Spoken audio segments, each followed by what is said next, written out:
না টেনে পুরো ভিডিওটি শুনুন, তাহলে আপনি অনেক গুরুত্বপূর্ণ জিনিস শিখতে পারবেন। যেমন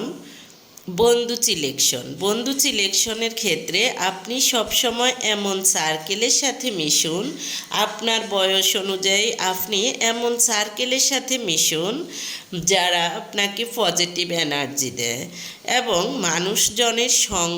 এমন মানুষজনের সঙ্গ ত্যাগ করুন যাদের সাথে মিশলে আপনি হতাশার শিকার হন।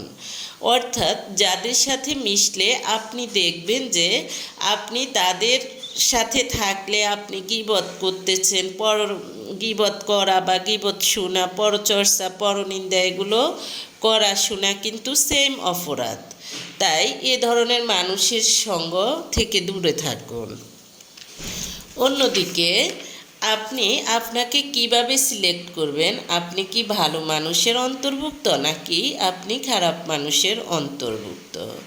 প্রথমত হলো, আপনাকে যদি কেউ সালাম দিল, সে হোক অপরিচিত হোক পরিচিত, আপনি সালামের উত্তর নিলেন, প্রয়োজন হলে খোঁজ খবর জিজ্ঞেস করবেন, সুন্দরভাবে কথা বলবেন। এটার মানে হলো আপনি ভালো মানুষের অন্তর্ভুক্ত। আর আপনি যদি এগুলো না করেন তাহলে বোঝা যাবে যে আপনার মনে অহংকার আছে, অর্থাৎ আপনি খারাপ মানুষের অন্তর্ভুক্ত। আপনার মনে যদি কখনো কারো প্রতি কোনো হিংসা না থাকে, কারো ভালো শুনলে আপনি কষ্ট না পান, তাহলে আপনি বুঝবেন যে আপনি ভালো মানুষের অন্তর্ভুক্ত। আর যদি আপনার মনে এগুলো থাকে তাহলে আপনি কিন্তু খারাপ মানুষের অন্তর্ভুক্ত। অনেক মানুষ আছে, দেখা যায় যে মানুষের সামনে ভালো মানুষ সাজে, কিন্তু তার মনের ভিতর অনেক ধরনের হিংসা থাকে। দেখা যায় যে কারো ভালোটা সে গ্রহণ করতে পারে না, তার মনে কষ্ট হয়।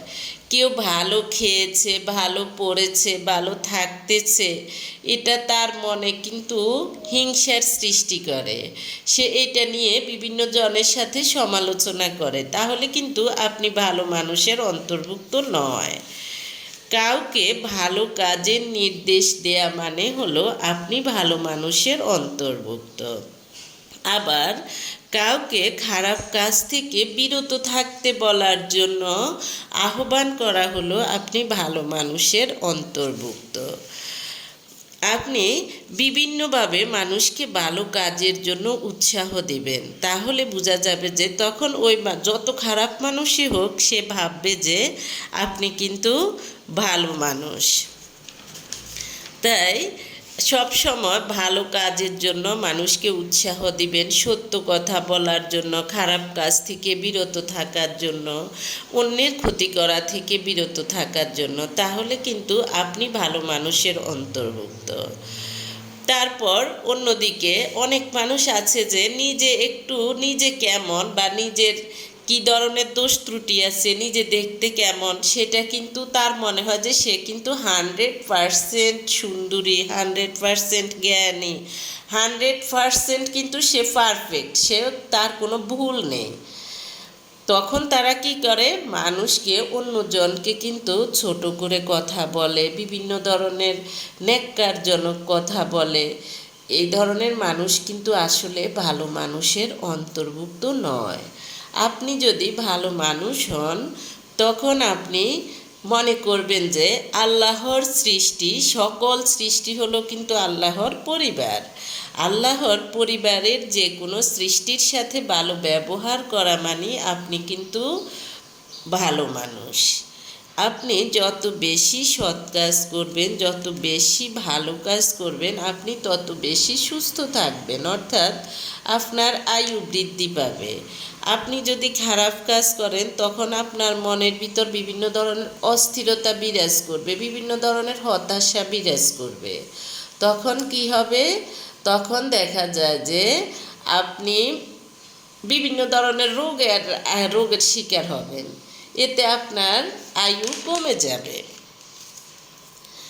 অন্যদিকে আমি আপনাদের কাছে একটি বাস্তব ঘটনা বলি। মানুষের অহংকার দূর করার বিভিন্ন ধরনের পদ্ধতি আছে। আপনার ভিতর যদি অহংকার থাকে তাহলে আপনি বিভিন্নভাবে দূর করতে পারেন। যেমন জন্ম, মৃত্যু, বিয়ে, এগুলো কিন্তু আল্লাহর হাতে। এটা কিন্তু আমরা শুনেছি বা জানি, কিন্তু এইভাবে নিজে উপলব্ধি কখনো করে নাই।